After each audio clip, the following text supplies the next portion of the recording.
මේ උතුරු මැද පළාතට අයත් අනුරාධපුර දිස්ත්‍රික්කයේ ගල්කිරියාගම උල්පතගම රණව ප්‍රදේශය. ශ්‍රී ලංකාවේ වේලි කලාපයට අයත් මේ ප්‍රදේශයේ සුවිශේෂී පරිසර පද්ධතියක් ගැනයි මේ කතාව. ඒ ඓතිහාසික හා භූවිද්‍යාත්මක පාරිසරික හා ජාතික වටිනාකමක් ඇති රණව කන්දේ පිහිටි රෝස පැහැති හදවතේ කතාව නොහොත් ජාතික නාමල්ලුවෙන සහ රෝස තිරුවානා කඳුවැටියේ කතාව.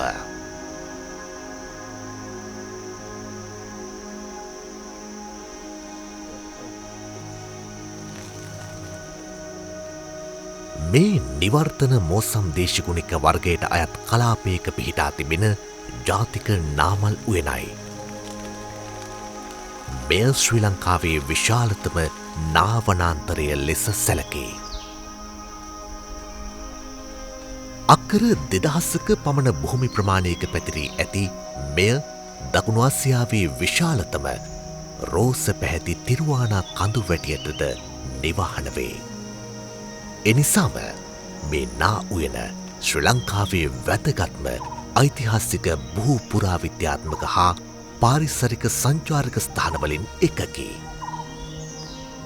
වසර 1500ත් අතර පැරණි විශාල පුරාණ නා වෘක්ෂයන් අදද මේ බිමේ දැකිය හැකිය.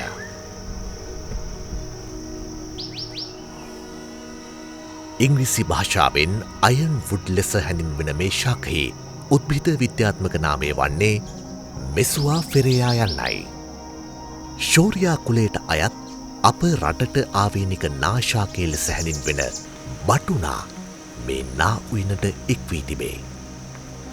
බටුනා යනු ලංකාවේ දක්නට ලැබෙන නිශ්චිත ගස් විශේෂයකි. මේ භූමියේ වැඩි වශයෙන් දක්නට ලැබෙන්නේ බටුනාය. නාගස එහි අලංකාර දීප්තිමත් රතු පැහැති ලපටි පත්‍ර නිසාත් තද කොළ පැහැති පරිණත පත්‍ර නිසාත් තද හා කල් පවතින දැව නිසාත් ඉතා ප්‍රසිද්ධය. එසේම මේ නාශාකය සංස්කෘතික ඖෂධීය හා පූජනීය වැදගත්කම නිසා අප රටේ ජාතික වෘක්ෂය ලෙස ප්‍රකාශයට පත්කොට ඇත. ශ්‍රී ලංකාව තුළ එක තැනක වැඩිම නාගස් ප්‍රමාණයක් ඇති එකම ස්ථානය වන්නේ දඹුල්ල ගල්කිරියාගම රණව ජාතික නාමල් උයනයි. නමුත් නාගසට අමතරව මේ උයන තුළ හල්මිල්ල, කළුවර, මිල්ල ආදී වේලි කලාපයේ ශාක රැසක්ද විරාජමාන වේ. නිදහසේ පැතිර යමින් මේ වන උයනට අසිරිය එක් කරන ලතා මණ්ඩපද ඒ අතර අඩු නොවේ.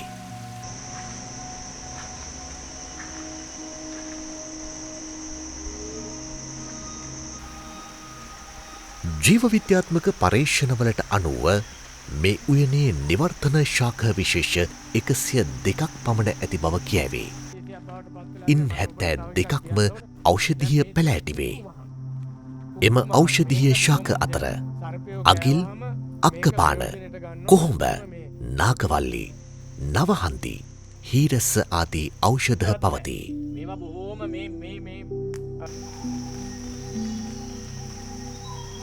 මේ වන ගැබ සතුනට අභය භූමියකි. මෙහි වූ නිහඬ බව බිඳෙන්නේ සතුන්ගේ කන්කලු මිහිරි ශබ්දයන්ගෙන්ම පමණි. ශ්‍රී ලංකාවට ආවේනික වූ හා ආවේනික නොවූ පක්ෂී වර්ග රාශියකටම මේ උයන නවාතැන් සපයයි. එසේම මෙහි කෘමි විශේෂ 75ක් පමණ ඇති බවත් පර්යේෂණ මගින් අනාවරණය වී තිබේ. වර්ෂ 2005දී සංරක්ෂිත වනරක්ෂිතයක් බවට පත්වන ජාතික නාමල් උයන වන සංරක්ෂණ දෙපාර්තමේන්තුව විසින් පරිපාලනය කරන සංරක්ෂිත වනාන්තරයකි. වසර මිලියන ගණනක් පැරණි ශාක පොසිල රසක් හා වසර 2000ක් පමණ පැරණි ඉතිහාසයක් නාමල් උයන සතු බව කියැවේ. මේ ඔබ දකින්නේ එම ඉපැරණි බව දරා සිටින හෙක්ටයාර 972ක් පමණ වන නාමල් උයන තුළ පිහිටා ඇති රෝස පැහැයෙන් දිතුලන මේ භූමියේ රෝස පැහැති හදවතයි. නාමල් උයනේ අසිරිය වැඩි කරන මේ රෝස තිරුවානා නිධිය අක්‍ර 650ක පමණ විසිරී තිබේ. රෝස තිරුවානා කන්ද වසර මිලියන 550කට වඩා පැරණියයි විශ්වාස කෙරේ. කඳුවැටිය කඳු වැටේ 7කින් සමන්විත වන අතර මුහුදු මට්ටමේ සිට මීටර් 180ත් 290ත් අතර උන්නතාංශයකට ළඟා වේ. බොහෝ අමුත්තන් භූවිද්‍යාඥයින් සහ අනෙකුත් විද්‍යාඥයින් රෝස තිරුවානා සම්බන්ධයෙන් විවිධ පරීක්ෂණ සිදු කර ඇති අතර ජාතික නාමල් උයන සහ රෝස තිරුවානා කන්ද පිළිබඳ භූවිද්‍යාත්මක දැනුම වැඩි කිරීම සඳහා මෙම අධ්‍යයනයන් ඉතා වැදගත් වේ. පුරාවිද්‍යාත්මක පරීක්ෂණවලට අනුව රෝස තිරුවානාවලින් නිපැයූ පබළු හමු වී ඇති අතර මෝගල් අධිරාජ්‍යයාගේ පෙම්වතිය සිහිවීම පිණිස ඉදිකළ ටච් මහල් මන්දිරයේ ජනෙල් අලංකාර කිරීමට රෝස තිරුවානා යොදාගෙන ඇති බවත් එම රෝස පැහැති තිරුවානා මෙම බිමින් ගෙන ගොස් ඇති බවත් ජනප්‍රවාදයේ එයි.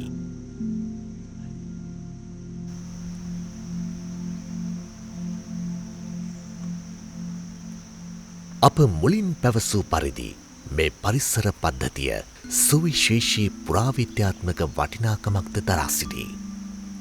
මේ භූමි කොටස මුලින්ම පුරාවිද්‍යා රක්ෂිතයක් ලෙස ප්‍රකාශයට පත්වන්නේ 2001 වර්ෂයේදීය. නමුත් මේ ජාතික නාමල් උයන හා රෝස තිරුවානා කන්ද පිළිබඳ පුරාවෘත්තය ක්‍රිස්තු පූර්ව 3 වන සියවස දක්වා විහිදෙයි.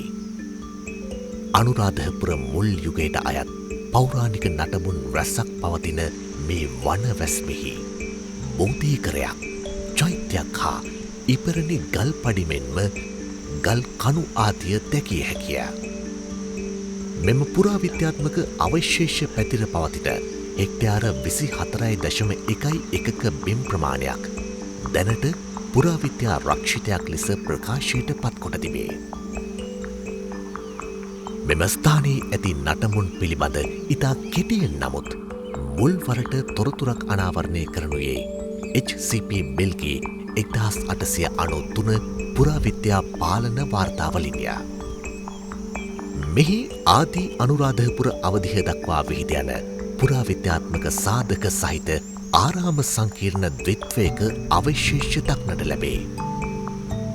ඒ අනුව ශ්‍රී ලාංකීය ආරාමීය වාස්තු විද්‍යාවේ එකින් එකට වෙනස් ආරාම සම්ප්‍රදායන් දෙකක් වූ පබ්බත විහාරයක් හා පදානකර පිරිවෙනක් නැතහොත් වනවාසී ආරාමයක් එක්තැන් වූ ස්ථානයක් ලෙසද නාමල් උයන හැඳින්විය හැකිය.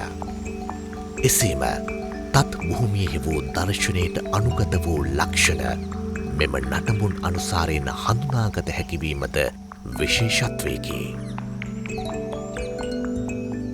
නාමල් උයන යනුවෙන් සම්මත කලාපයේ ඓතිහාසිකත්වය දේවානම්පියතිස්ස රාජ්‍ය සමය දක්වා සම්බන්ධ වෙයි.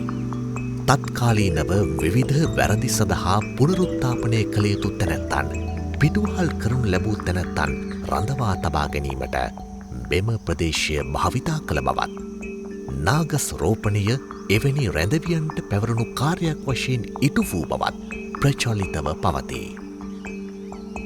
එමෙන්ම මහමෙවුනා උයන සංවර්ධනය කිරීමට පෙර රාජකීය උද්‍යානයක් වශයෙන් යොදා ගැනීමට අපේක්ෂා කර තිබුණේ මෙම ස්ථානයේ බවත් පසුව මහින්ද මහා තෙරණුන් විසින් මහමෙවුනා උයනෙහි සීමා ලකුණු කිරීමෙන් පසු පූර්ව අභිප්‍රාය අත්හැර දමන්නට සිදු වූ බවත් ජනප්‍රවාදයෙහි පවතින බව වාර්තා වේ.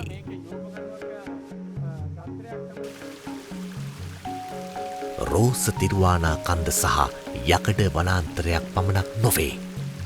නාමල් උයන වනාන්තරය හරහා ගලා යන ස්වභාවික ජල උල්පත් වලින්ද මේ උයන සමලංකృతය. නාමල් උයන තුළ වසර දහස්සක් පමණ පැරණි කුඩා දිය ඇල්ලක් ඇති අතර එය පර්වතයෙන් වටකුරු ද්‍රෝණයකට ගලා යයි. පුරාණ කාලයේ මෙම වනාන්තරයේ වාසය කළ භික්ෂූන් වහන්සේලා විසින් මෙම ජලය භාවිතා කර ඇති බව විශ්වාස කෙරේ. ජල ධාරාව උද්‍යානය තුළ විවිධ මාර්ග 3කට බෙදී උද්‍යානය පුරා ගලා යන අතර අදද එය මේ භූමියේ දැකිය හැකි වේ.